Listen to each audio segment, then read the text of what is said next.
বিমানবন্দরে যে কোনো জায়গাতে দেশে বিদেশে গেলেই দেখি খালি পিছনে পিছনে মানুষ এমনি দৌড়াচ্ছে,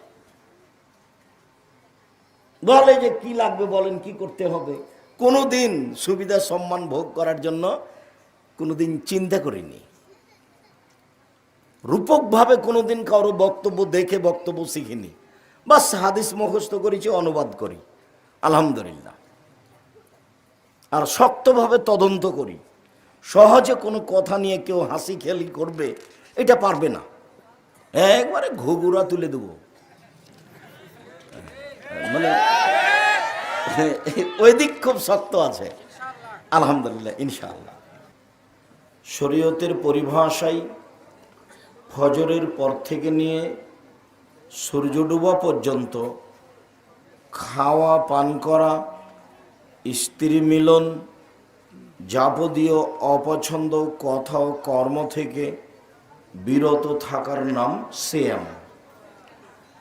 যদি অপছন্দ কথা কর্মে জড়িয়ে পড়ে তখন আরও সিয়াম থাকবে না, তখনও রোজা থাকবে। আর রোজা মানে হলো উপবাস থাকা, না খেয়ে থাকা, যার কারণে নামগতভাবে অমিল থাকায় আমরা সিয়াম শব্দ ব্যবহার করব, আলোচনায় আপনাদের যেন অসুবিধা না হয়।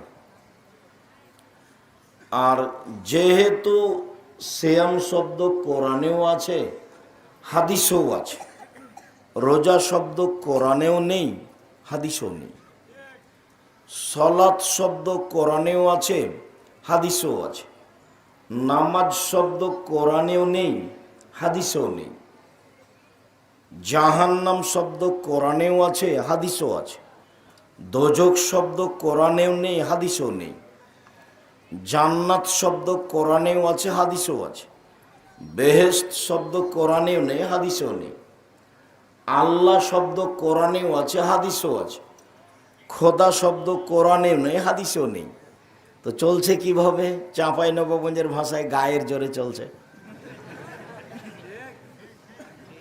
মানে কেউ যদি বলে চলবে না তাহলে আরেকজন হুজুর খেপে যায়, কে বলছে চলবে না, তো ওর কথাও ঠিক চলছে। তো কেউ যদি বলে কে বলছে চলবে না, এই যে চলছে, তাহলে তো কথাও ঠিক চলছেই। তো মানুষ তো বলছে এই রোজা থাকবে না, রোজা থাকবে না, মানুষ তো বলছে নামাজ পড়েছো, নামাজ পড়েছো, তো চলছে, সবাই বলছে, সবাই বুঝে। কিন্তু কে কি বুঝে? কে কি বুঝে? আল্লাহর নবী বললেন যে বিদ্যা উঠে যাবে, মূর্খতা বেড়ে যাবে। আল্লাহর নবী বললেন যে ইরফাল ইলম, বিদ্যা উঠিয়ে নেওয়া হবে, ওয়া ইয়ানজিলুল জাহাল, মূর্খতা বর্ষণ হবে। আমরা তো জানি যে বৃষ্টি বর্ষণ হয়, তা আল্লাহর নবী বলছেন যে মূর্খতা বর্ষণ হবে, তা আরো জটিল হয়ে গেল না? 20 বছর পূর্বে গোদাগাড়ি থানায় যত মানুষ শিক্ষিত ছিল এখন তার চেয়ে বেশি না কম? বেশি। তাহলে আল্লাহর নবী মিথ্যা কথা বলেছে, নাউজুবিল্লাহ। তাহলে আমরাই বুঝিনি যে বিদ্যা কি জিনিস আর মূর্খতা কি জিনিস, যার কারণে আমাদের কাছে ধরা পড়ে না। আমরা যেটা দেখতে পাচ্ছি যে বিদ্যায় বেড়ে চলেছে, কই সমস্যা তো হয় না। সবাই বলছে এই যে আমার ছেলে মাস্টার ডিগ্রি পাস, ও বলছে আমার ছেলে বড় ডাক্তার, তো সবারটাই তো চলছে, তাহলে ঠিকই তো আছে, বিদ্যা বেড়ে চলেছে। তাহলে আল্লাহ রসুল যে বলেছেন মূর্খতা উঠে বেড়ে যাবে, বিদ্যা উঠে যাবে, তো এইটা কি দিয়ে বুঝতে হবে? তো এইটা তাহলে 1 মিনিট বুঝাই, তারপরে আগে বাড়ি। আমাদের গোদাগাড়ি থানার একটা মেধাবী ছেলে, কথার কথা, লন্ডন থেকে পড়ে এসেছে, বড় ডাক্তার, পিজি হাসপাতালে ডাক্তারি করে, 3 লক্ষ টাকা মাসে বেতন। তো একদিন আমাদের গোদাগাড়িতে পল্লী অঞ্চলে এই গ্রামে আসলো, দেলসাদপুর গ্রামে, গাড়ি থেকে নামলো, বড় ডাক্তার, গ্রামবাসী চেয়ে আছে, মেধাও ভালো ছিল, সবার সাথে ভালো কথা বলে, সবাই ভালোবাসে, মা চাচি আমাদের ছেলে। গাড়ি থেকে নামলো, দাড়ি চাঁচা আছে, গলায় টাই আছে, প্যান্টটা টাকনোর নিচে আছে, হাতে সিগারেট আছে, এভাবে গাড়ি থেকে নামলো। একটু পরে দেখলাম বৌমা গাড়ি থেকে নামলো, গায়ে হালকা হালকা কাপড় আছে, একটু পরে দেখলাম পুতিন নাতনি গাড়ি থেকে নামলো, গায়ে কাপড় নাই তেমন, দেখি গাড়ির পিছন দিকে কুকুর আছে।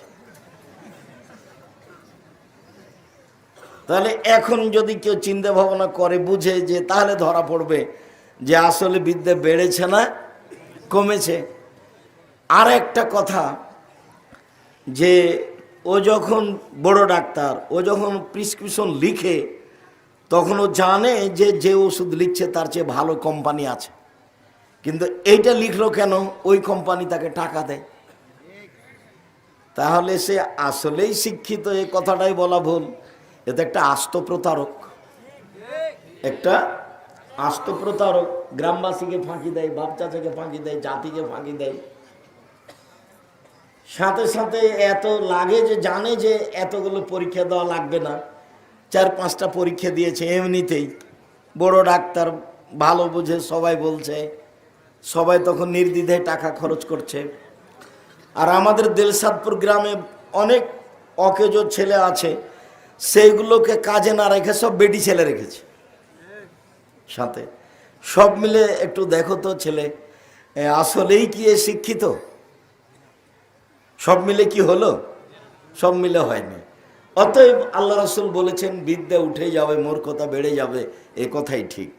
আমি আর আপনি, আমার বোন আর আপনার বোন, আমার বাপ আর আপনার বাপ আসলে বুঝতে পারিনি বিদ্যা কাকে বলে। যে বিদ্যায় জাতির উপকার করে সেই বিদ্যাকে কি বলে? বিদ্যা। তবে বিদ্যা যে জাতির ক্ষতি করে এ কথা আল্লাহ নবীও বলছেন। আল্লাহ নবী বলছেন, আউযু বিকা মিন ইলমিন লা ইয়ানফা। আল্লাহ তোমার কাছে এই বিদ্যা চায় না যেটা উপকার করে না। আল্লাহ তোমার কাছে এই বিদ্যা চায় না যেটা উপকার করে না। আল্লাহ তোমার কাছে আমি এই বিদ্যা চাই না যেটা উপকার করে না। তাহলে বিদ্যা উপকার করবে না, এটার নামও বিদ্যা। নাহলে কেন এভাবে বলছে? অমিন কলবিল লা ইয়াখশা, ওই অন্তর চায় না যেটা তোমাকে ভয় করে না। ওই অন্তর চায় না যেটা তোমাকে ভয় করে না। অমিন দাওয়াতিল লা ইস্তাজাবু লাহা, ওই দোয়া করতে চায় না যেটা কবুল হবে না। ওই দোয়া করতে চায় না যেটা কবুল হবে না। ওই দোয়া করতে চায় না যেটা কবুল হবে না। একসাথে কথাগুলি বলতে থাকলেন। তাতে তিনি বললেন যে ওই বিদ্যা চায় না যে বিদ্যা উপকার করে না। তাহলে মানুষের কাছে বিদ্যা থাকলেও যদি তার উপকার না করে তাহলে এটা মূলত বিদ্যা নয়। এখন আমাদের গ্রামপল্লী অঞ্চল বহু মেয়ে মানুষ এখানে এসেছে, বেশ ভালো, মেয়েটা মেধা ভালো, ভালো পড়াশোনা করে, তো নখে নেইল পালিশ আছে। নখে কি আছে? নেইল পালিশ আছে। আর নখটা কি আছে? বড় আছে। তো ইহুদি খ্রিস্টানদের পতিতালয়ের মেয়েদের বৈশিষ্ট্য হলো নখ বড় রাখার, নখে নেইল পালিশ দেওয়া। ইহুদি খ্রিস্টানদের পতিতালয়ের মেয়েদের বৈশিষ্ট্য হলো নখ বড় রাখা এবং নখে নেইল পালিশ দেওয়া। আরো ভাষাতে নিচে নেমে যাই, চাঁপাইনবাবগঞ্জের ভাষায় চলে আসি। ইহুদি খ্রিস্টানদের বেশ্যালয়ের মেয়েদের বৈশিষ্ট্য হলো নখ বড় রাখা এবং নখে নেইল পালিশ দেওয়া। ভাষাটা আমাদের চাঁপাইয়ের সাথে ভালো মিল খায়নি? ভালো মিল খেয়েছে। তো এইটা হলো নিম্ন শ্রেণীর, ইতর শ্রেণীর ইহুদি খ্রিস্টান মেয়েদের বৈশিষ্ট্য। তো আমার মেয়ের নখ বড় আছে, নখে নেইল পালিশ আছে, আমার মেয়েও মাস্টার ডিগ্রি পাস, এবার আমি বলি যে আমার মেয়ে শিক্ষিতা, তাহলে আমারও ভুল। আমার মেয়ে যদি মনে করে আমি শিক্ষিতা, তারও ভুল। হিন্দু মেয়েদেরকে বিবাহ করার 10টি পদ্ধতি আছে। তার একটা পদ্ধতির নাম রাক্ষসী বিবাহ। মেয়ের বাপ বিবাহ দিবে না, ছেলেটা জোর করে বিবাহ করবে, তো কপালে টিপ দিতে পারলে বিবাহ হয়ে গেছে। এটার নাম রাক্ষসী বিবাহ। এটার নাম কি? রাক্ষসী বিবাহ। হিন্দু মেয়েদেরকে বিবাহ করার কয়টা পদ্ধতি আছে? 10টা। তার একটা কি? রাক্ষসী বিবাহ। সেটা কি? মেয়ের বাপ বিবাহ দিবে না, তো ছেলে তাকে বিবাহ করবে, তখন পদ্ধতি কি? আমাদের মেয়েদের কপালে টিপ আছে। এইবার তাহলে আমার মেয়ে যে শিক্ষিতা নয় এ কথাই ঠিক। এই মেয়ে কথা বলছো কেন? শরম হয় না তোমার? তোমাকেই তো বলছে, একবারে চুপচাপ থাকো। ঢং ঢং করে এসেছো, আবার ঢং ঢং করে গল্প করছো, মানে শরম হয় না কেন? তোমার বাপ না একজন কাপুরুষ মানুষ, সেই জন্য তুমি এখানে ফাইজলামি করতে এসেছো? তোমার গায়ের উপর দিয়ে আর একজন মহিলা হেঁটে চলে গেলে মুখ খুলবা না। যদি সামলাতে পারো বসে থাকো, নইলে তোমার আশাই ভুল হয়েছে। তুমি জানো, তোমার বাপ জানে, তোমার ভাই জানে যে আমি আব্দুর রাজ্জাক বিন ইউসুফ আমার জীবনে কোনোদিন অপ্রয়োজনীয় আমি কথা বলিনি।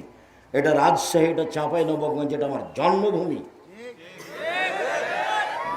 আমার সব সময় দৃঢ়তা কাজ করে যে সারা রাজশাহীর, সারা চাঁপাইনবাবগঞ্জের মহিলা পুরুষ আব্দুর রাজ্জাক সাহেবের সাথে পরামর্শ করবে, আমি তাকে দিনের ব্যাপারে, ধর্মের ব্যাপারে ভালো পরামর্শ দেবই দেবো ইনশাআল্লাহ।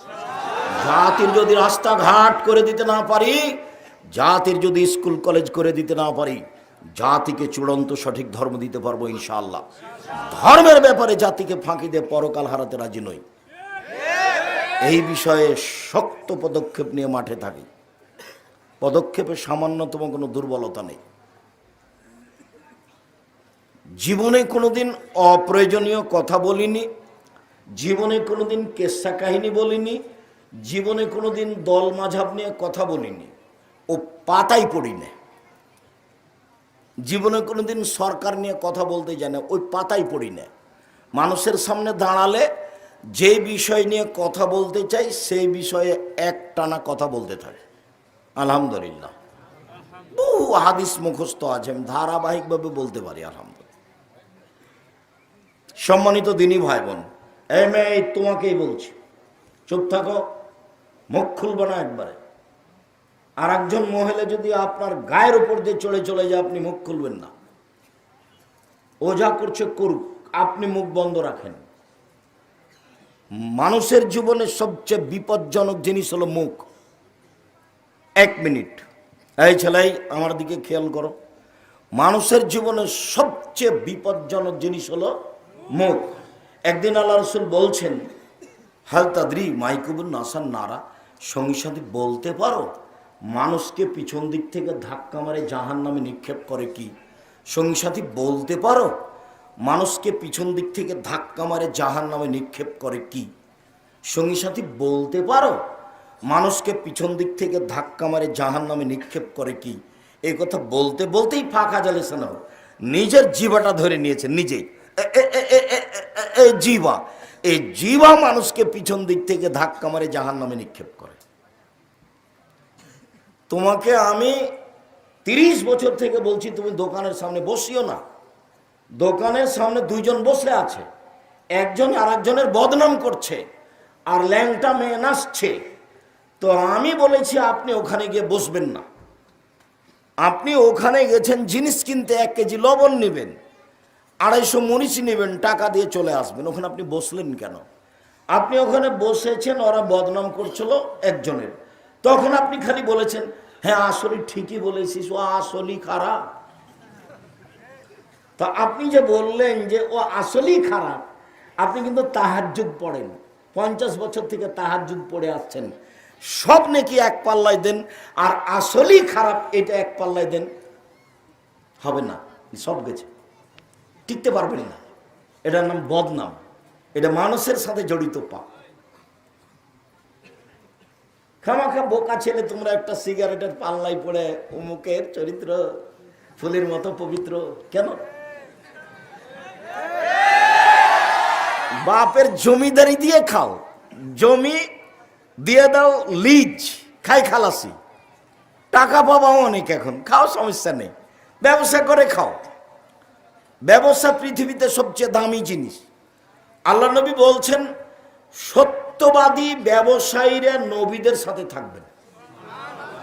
ব্যবসা করে খাও, শেষ পথ আছে একটা, দিন মজুরি করে খাবো, কিষান কামলা দিয়ে পাট খেটা খাবো, আর এর পর্যায়ে এটাও যদি না পারি ভিক্ষা করে খাবো।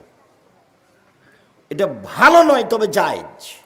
দোকানে বসে মানুষের বদনাম করে পরকাল হারাবো মানে, আর মানুষের পিছনে পিছনে একটা সিগারেটের পাল্লায় পড়ে ঘুরবো মানে ওখানে কেন আমি? না, কোনো দিন নাই। তুমি আমার বক্তব্যের সময় তো মুনাফিকি করিও না। তোমার জন্য এসেছি আমি তোমার বাড়ির মানুষ, এ কথাই ঠিক। তবে আমি সব সময় আসতে পারি না, এ কথাও ঠিক। আমি এই গ্রামের সন্তান, এই গ্রামের মানুষ আমি, এ কথাই ঠিক। চাঁপাইনবাবগঞ্জের মানুষ আমি, এ কথাই ঠিক। আপনার সাথে আমার ভালোবাসার সামান্যতম দুর্বলতা নেই, এ কথাই ঠিক। এরপরেও ইচ্ছা করলে আমি আসতে পারবো না, এ কথাই ঠিক। আমি আজকে আপনার সামনে কথা বলবো এই জন্য শুধু ঢাকা থেকে আসছি। কালকে সকালে রাজশাহীতে ক্লাস নিয়ে আমি যাব ঠাকুরগাঁ থেকে আবার ঢাকা যাব। মানুষের দাবি দেওয়া খুব বেশি, তো মানুষের দাবি দেওয়ার সাথে যতদূর পারি টিকে থাকার চেষ্টা করি। এরই ফাঁকেও কিছু ভাঙাচোরা যা পারি লেখালেখি করার চেষ্টা করি। তো নিজের সুবিধা ভোগ করতে চাইনি কোনোদিন, নিজে কিছু করব এটা কোনোদিন হিসাব করিনি। জাতির সামনে লৌকিকতা দেখিয়ে কিছু করব এটা প্রয়োজন মনে করিনি, কোনোদিন প্রয়োজন মনে করিনি। পোশাক দিয়ে মান অর্জন করতে হবে, কোনোদিন প্রয়োজন মনে করিনি। বিজ্ঞাপন পোস্টার দিয়ে মান অর্জন করতে হবে, এইটা কোনোদিন প্রয়োজন মনে করিনি। বিমানবন্দরে যে কোনো জায়গাতে দেশে বিদেশে গেলেই দেখি খালি পিছনে পিছনে মানুষ এমনি দৌড়াচ্ছে, বলে যে কি লাগবে বলেন, কি করতে হবে। কোনোদিন সুবিধা সম্মান ভোগ করার জন্য কোনোদিন চিন্তা করিনি। রূপকভাবে কোনোদিন কারো বক্তব্য দেখে বক্তব্য শিখিনি। বাস হাদিস মুখস্থ করেছি, অনুবাদ করি, আলহামদুলিল্লাহ। আর শক্তভাবে তদন্ত করি। সহজে কোনো কথা নিয়ে কেউ হাসি খেলি করবে এটা পারবে না, একবারে ঘুঘুরা তুলে দেবো। মানে ওই দিক খুব শক্ত আছে, আলহামদুলিল্লাহ, ইনশাআল্লাহ, আলহামদুলিল্লাহ। এই যে বলেছি 30 বছর হলে যে এ দোয়া মিথ্যে, এই যে বলেছি যে এক পাতা একবার দোয়া খাত এক পাতা, এমন কোনো মায়ের বেটা পৃথিবীতে জন্ম নেয়নি যে কোনো ভাষায় যে প্রমাণ করতে পারে এটা আল্লাহ নবীর দোয়া। আমার বুকে বল আছে, আমার একটা সাহস কাজ করে, আমি কোরআন হাদিস বুঝি, ভাঙাচোরা হলেও বুঝি। আর বড় বড় বিদ্বান আমার সামনে থাকে, ফতোয়া বোর্ড যেদিন হয়, যারা দেশ বিদেশের, যারা সৌদি আরব থেকে এসেছে, যারা ইন্ডিয়া থেকে এসেছে, বড় বড় বিদ্বান, তারা আমার সামনে থাকে। তারাও সম্মান করে চলার চেষ্টা করে, অথচ আমি মনে করি আমি কিছুই না। তো আমার চর্চাতে এগুলো মিথ্যা, এগুলো ধর্ম নয়। যার কারণে আমি বলেছি দেশের শতকরা 95 জন বক্তা মিথ্যু। কেউ খালি যদি বলে আমার সামনে যে আমার বক্তার মিথ্যা দেখান, তো ওকে একেবারে মাটিতে মিশিয়ে দেবো। খালি মুখ খুললে দেখাবো যে এটাই মিথ্যা, এটা মিথ্যা, এটা মিথ্যা, প্রমাণ করাও দেখি। 98 জন মুফাসসির মিথ্যুক বলেছি। কতজন শতকরা? 98 জন মুফাসসির মিথ্যুক। আমার এক চাচাতো ভাই মারা গেছেন, ও সুলতানগঞ্জে বক্তব্য শুনতে এসেছে এক মুফাসসিরের, আমি নাম বলছি। তো গিয়ে বলছে তাফসির যে করলো, খুব যোগ্য আলেম, কি তাফসির করলো ভাই, তোরা ওগুলো জানিস না? আহারে ঠিক আছে, আমি জানি না, তো কি সেটা বলেন না। না তোরা ওগুলো জানিস না, ওই তাফসির তোরা জানিস না, কিছু বলবেন তো। বলছে তাফসিরে বললো, জীবনে এটা শুনিনি, যে আদম আলাইহিসসালাম ঘুম থেকে উঠে দেখেন পাশে একজন সুন্দরী মহিলা বসে আছেন, হাওয়া। তো একটু হাত বাড়ালছেন, তখন ফেরেশতা বলছেন থামেন। তো আদম আলাইহিসসালাম বলছেন কেন? মোহর দিতে হবে। ফেরেশতা বলছেন কি? মোহর দিতে হবে। তো আদম আলাইহিসসালাম বলছেন যে মোহর আবার কি? মোহর কি জিনিস? তখন ফেরেশতা বলছেন 1000 বার মুহাম্মাদের নামে দুরূদ পড়ে দিতে হবে, এইটা হলো মোহর। আমার চাচাতো ভাই মুফাসসিরের তাফসীর শোনাচ্ছে, তখন আমি আমার চাচাতো ভাইকে বললাম, ওই মুফাসসিরকে ৮০ লাঠি পিটাতে হবে। ফতো আমি দিলাম। কেন? উনি আদম আলাইহিস সালামের উপরে মিথ্যা আরোপ করেছেন। আল্লাহ বলেছেন আদমকে আমি সব কিছু শিখিয়ে দিয়েছি। পৃথিবীতে সবচেয়ে বড় বিদ্বানকে? আদম আলাইহিস সালাম। আদম আলাইহিস সালামের চেয়ে বড় বিদ্বান পৃথিবীতে কেউ জন্ম নেয়নি। আল্লাহ বলছেন ওয়াল্লামা আদামাল আসমা কুল্লাহা, সব কিছুর নাম পৃথিবীতে যা ছিল, যা আসবে, কিয়ামত পর্যন্ত যা হবে সব আদম জানতেন। পৃথিবীর সবচেয়ে বড় বিদ্বান, সব জানতেন। আর বউকে কিভাবে হালাল করতে হবে সেটাই জানতেন না। ধর্ম পাগল হয়ে গেছে। ধর্ম রাজশাহী চামচের হাওয়াই লাড্ডু, दोनों हाथ में लड्डू हो, जो चाहे उसको खा ले, जो चाहे उसको छोड़ दे। ভুল হিসাব।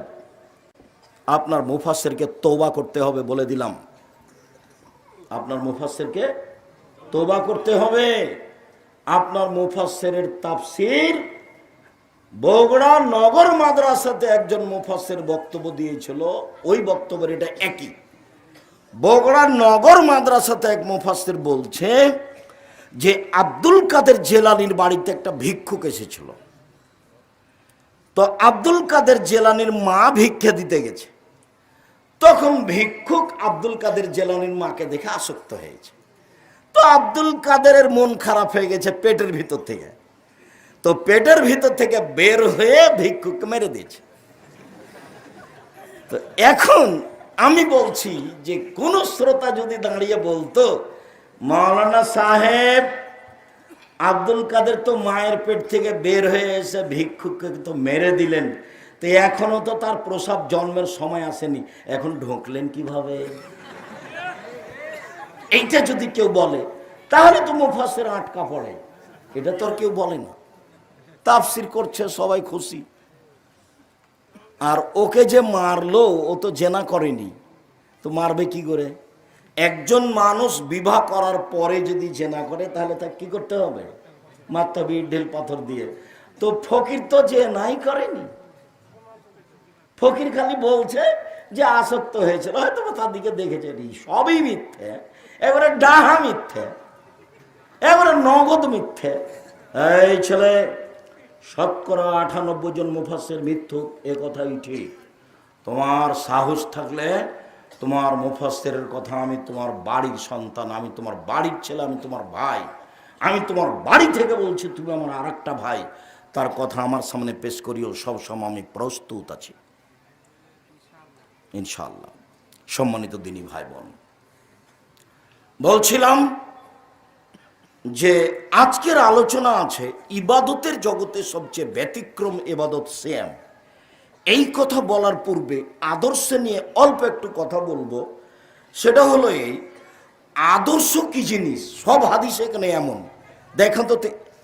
এই ছেলেরা, ওই যে মেয়েটা চিল্লাচ্ছে তোমরা শুনতে পাও না? আমাদের মুরব্বি, তোমরা কিভাবে দায়িত্ব পালন করো? ওই যে বোকা মেয়েটা হ্যাঁ হ্যাঁ করে চিল্লাচ্ছে, তোমরা শুনতে পাও না?